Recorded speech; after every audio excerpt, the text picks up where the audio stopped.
Mary Harris Jones was born in the city of Cork, Ireland.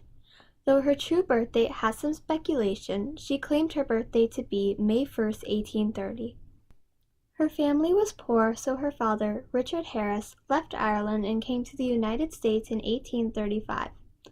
After becoming an American citizen, he sent for his family. They moved to Toronto, Canada, where her father worked as a laborer on a railway construction crew. Mary went to school in Toronto and graduated from the Toronto Normal School, receiving her teaching certificate at the age of 20. She also trained as a seamstress. Her first teaching position was in a convent in Monroe, Michigan. She was unhappy teaching in Monroe, saying, "I preferred sewing to bossing little children." She moved to Chicago, Illinois, where she opened her own dressmaking shop. She later moved to Memphis, Tennessee, where she worked again as a teacher. It was in Memphis in 1861 that she married her husband, George Jones. They had 4 children. In 1867, Mary would face one of the greatest tragedies of her life. A yellow fever epidemic swept through Memphis. Her husband and all 4 of their children became sick and died. All about my house I could hear weeping and the cries of delirium. One by one my 4 little children sickened and died. I washed their little bodies and got them ready for burial. My husband caught the fever and died. I sat alone for nights of grief. No one came to me. No one could. All day long, all night long, I heard the grating of the wheels of the death cart. She returned to Chicago and re-entered the dressmaking business. There she made dresses for many of Chicago's aristocrats. She observed the difference in the conditions of the lives of the wealthy and the poor, which troubled her greatly. In October 1871, a new tragedy struck Mary's life. The Great Chicago Fire burned down her home and business. The fire left thousands without food or shelter. Mary stayed at Old St. Mary's Church until she could find a place to live. The Knights of Labor held meetings in a nearby building, where she would spend her evenings listening to the speakers. The Knights of Labor was organized after the Civil War by former soldiers from both the North and the South. They organized to fight what they saw as another form of slavery, industrial slavery. Mary decided to take an active part in their efforts to improve their working conditions. Mary worked with the Knights of Labor until their end in 1886 after the Haymarket riot.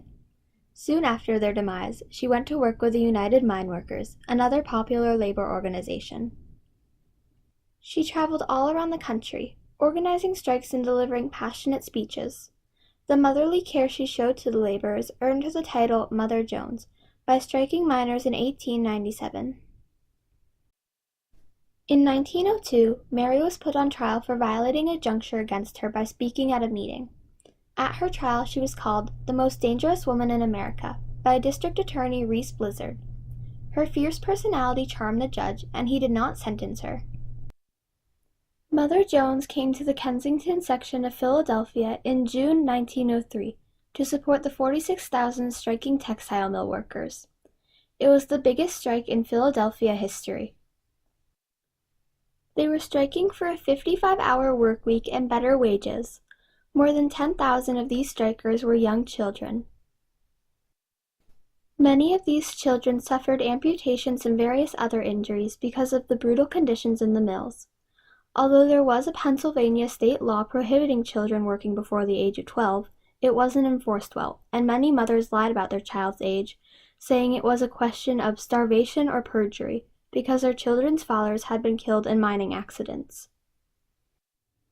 When the newspapers told her they were ignoring child labor because the mill owners owned stocks in the paper, she responded, "Well, I've got stock in these little children, and I'll arrange a little publicity." Jones took action on July 7, 1903, when she assembled a group of about 200 workers, including many children. They marched to Philadelphia City Hall.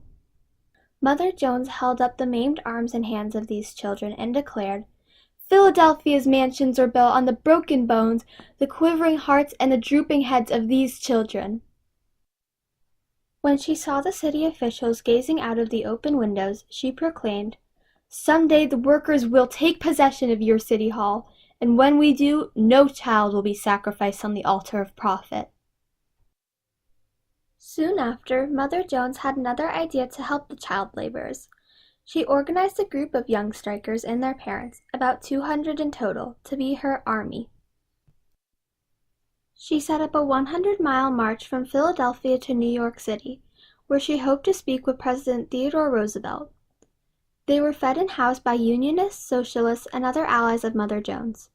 During their crusade, they often stopped and held rallies, which were sometimes attended by thousands of people. Mother Jones and her army reached New York City on July 23rd. The next day they went to Coney Island, where she put the children in animal cages, dramatizing the cruelty these children faced in the mills and the attitude that the mill owners had toward their defenseless children slaves, as she called them. In her speech, she spoke of what she would say to the president. "We want him to hear the wail of the children. We will ask in the name of the aching hearts of these little ones that they be emancipated." On July 29th, Mother Jones went to President Theodore Roosevelt's summer home in Oyster Bay, New York, to plead with him for better rights for the working children, but was turned away. After writing several letters, there was still no response. In her third letter to President Roosevelt, she wrote, "The child of today is the man or woman of tomorrow, the one the citizen and the other the mother of still future citizens. I ask, Mr. President, what kind of citizen will be the child who toils 12 hours a day in an unsanitary atmosphere, stunted mentally and physically, and surrounded with immoral influences? Denied education, he cannot assume the true duties of citizenship, and enfeebled physically and mentally, he falls a ready victim to the perverting influences which the present economic conditions have created." Mother Jones' March of the Mill Children made great strides in the abolishment of child labor by generating enormous amounts of publicity, which was her goal. Less than 1 year after her march, on April 25, 1904, the National Child Labor Committee was formed to investigate abuses of child labor and to advocate for the children. In 1907, the organization was chartered by an act of Congress. This committee hired famous photographer Lewis Hine to document the horrors of child labor. Their goal was for states to pass laws abolishing child labor. In 1918 and 1922, Congress passed acts limiting child labor, but both were declared unconstitutional by the Supreme Court. In 1938, Mother Jones' dream of eliminating child labor was finally realized when the Fair Labor Standards Act was passed. Triumphantly, this law banned children working until they were 14 throughout the whole country and prohibited them from working in a minor factory until they were 18. This act also established the first national minimum wage at 25 cents per hour and set the maximum workweek to 44 hours. In 1924, Mother Jones attended her last strike, the Chicago dressmaking strike. She was 94. She celebrated her self-proclaimed 100th birthday on May 1, 1930.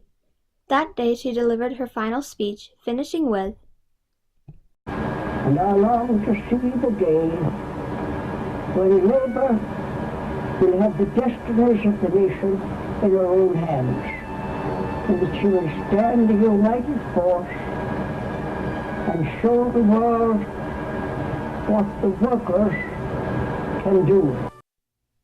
Mary Harris Jones died 7 months later in Adelphi, Maryland, on November 1, 1930. She requested to be buried in the Union Miners Cemetery in Mount Olive, Illinois. Although she suffered many tragedies in her life, Mother Jones turned her story into a story of triumph by fighting for the rights of others, especially child laborers.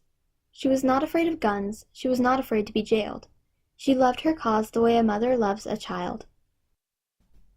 Her legacy lives on today through the Mother Jones magazine, a publication named after her because it shares her fierce progressive attitude. Her legacy lives on in all the children who go to school instead of work. Her legacy lives on in all those who have read her empowering words and are inspired to fight for those who are oppressed by society.